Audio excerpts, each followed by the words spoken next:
Se está hablando mucho del tema China, la relación con los Estados Unidos, pero hay páginas que no pueden quedar en el olvido.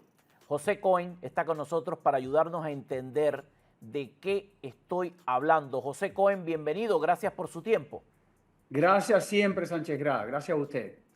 Hay notificaciones concretas de la existencia de bases, de puntos de observación, de inteligencia, no sé cómo catalogarlos exactamente, usted me ayudará, pertenecientes a China que están ubicadas en el territorio cubano. ¿Esto es una especulación o está completamente confirmado? No, eso está confirmado. Eso no, ni el Departamento de Guerra ha confirmado eso. Ayer mismo él dijo que no quería hablar porque eran cuestiones más restringidas o más secretas. Pero la realidad es que Cuba no tiene manera ni tecnología de poder establecer una base de esa naturaleza para poder espiar a Estados Unidos. O sea que evidentemente al salir la base de Lourdes y los rusos de Cuba, los soviéticos de Cuba, China suplió o suplementó o sustituyó a la Unión Soviética en el desarrollo de estas bases, que además no solamente las tiene en La Habana, sino en Santiago de Cuba. Los Estados Unidos está dándole seguimiento a esta información, pero por supuesto yo que trabajé allí, que incluso estudié en una base de radioelectrónica, criptología, lo único que puedo asegurar es que Cuba no cuenta ni con la tecnología, ni con los chips, ni con las parábolas, ni nada para desarrollar un tipo de base de esto y que solamente pudiera hacerlo con la ayuda, el interés de China y de un país como Rusia en este caso. Como Rusia se ha retirado, yo estoy casi seguro de que China es la que se ha encargado de desarrollar estas bases para espiar contra Estados Unidos. Mientras este tipo de centros estaba bajo la jurisdicción de la extinta Unión Soviética, ¿cuáles eran los protocolos implementados para tener una relación con ellos?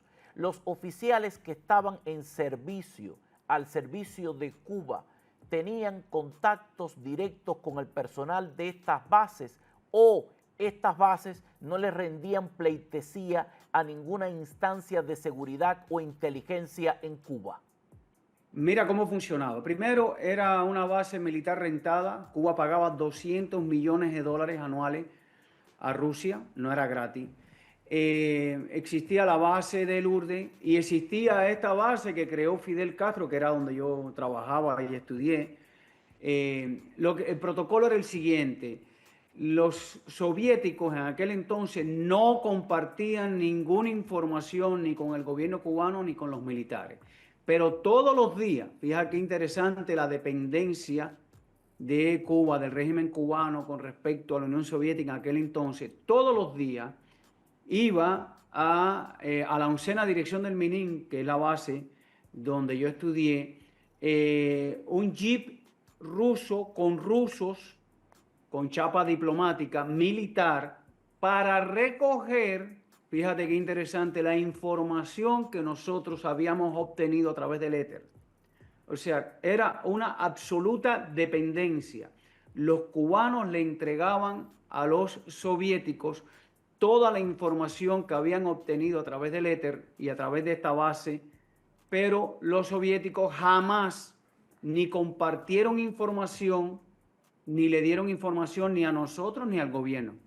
Me imagino que esto se derive de las implicaciones, de la crisis de los misiles, Correcto, de todo lo que provocó mismo. Fidel Castro, que se convirtió en alguien que no era de confianza para el alto mando Así mismo. soviético. Dirían, esto es un mal necesario, es el gran loco del Caribe, no puedes darle una información que pueda convertirse en un problema que genere consecuencias peores para todos nosotros. O sea, José Cohen me está confirmando que prácticamente el sistema de seguridad, de inteligencia de Cuba funcionó durante todo este periodo como peones de la Unión Soviética, pero la Unión Soviética no compartía ese nivel de información que ellos obtenían por su parte. ¿Es así?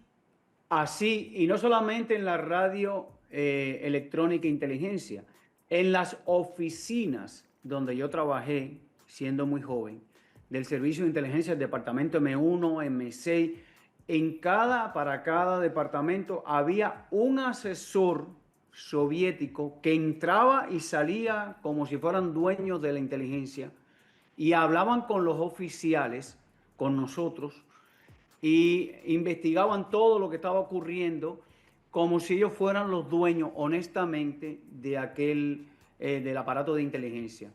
No solamente en los ministerios civiles, también en la FARC y en el MININ. Yo fui testigo de eso. El oficial que entraba a M6 era un oficial que hablaba español, ruso, por cierto, entraba con un mal olor. Era famoso porque cada vez que entraba ahí todo el mundo se enteraba que había entrado.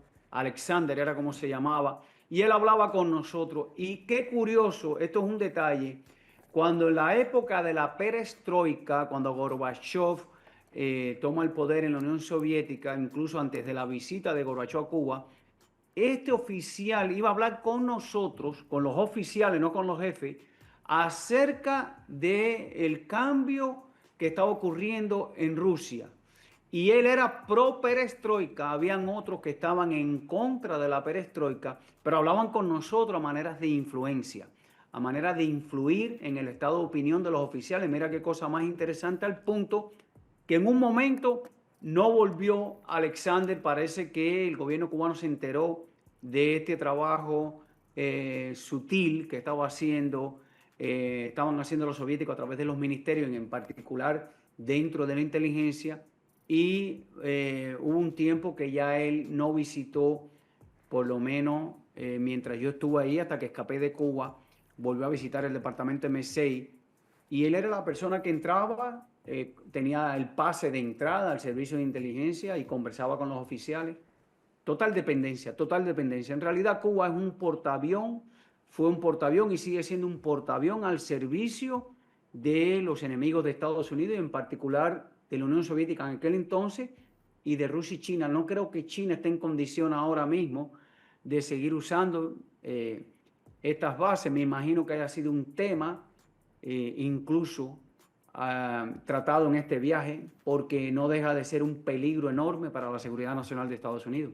Cuando cae la Unión Soviética, ¿qué pasó con estas bases? ¿Quedaron a la deriva o fueron desmanteladas de un modo organizado? ¿Cómo fue este proceso? Bueno, la base de Lourdes la desmantelaron en el 2001, a raíz de cuando tumbaron las Torres Gemelas. Se creó un pánico, no se sabía qué iba a ocurrir, qué decisión iba a tomar Estados Unidos. De hecho, no sé si recuerdo, fuiste testigo de eso, pero tumbaron el internet en Cuba y empezaron a corregir todas las cosas que estaban haciendo o hacían en contra del gobierno cubano. Pero la realidad es que la base de Lourdes la retira por dos razones. Una, por una razón económica. Había que pagar $200 millones todos los años. La economía rusa no estaba buena en ese caso. Y otra, porque Putin quiso mandar un mensaje de cortesía, diría yo, en aquel entonces a Estados Unidos cuando derribaron las Torres Gemelas. Estamos hablando del año 2001. Pero esas bases y otras, todo parece indicar, y además son públicas, en Google Maps tú la puedes buscar. China empezó a interesarse, al parecer, para espiar a Estados Unidos desde Cuba, y entonces hoy las bases que fundamentalmente están en Cuba, todo parece indicar que son manejadas por los chinos. Bien complicado, pero un guión predecible del cual hay que hablar, porque forma parte de esos ángulos, de esta relación, de este abrazo.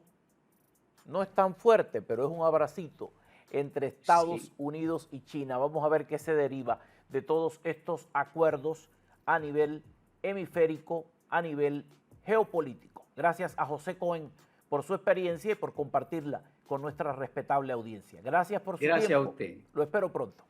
Gracias.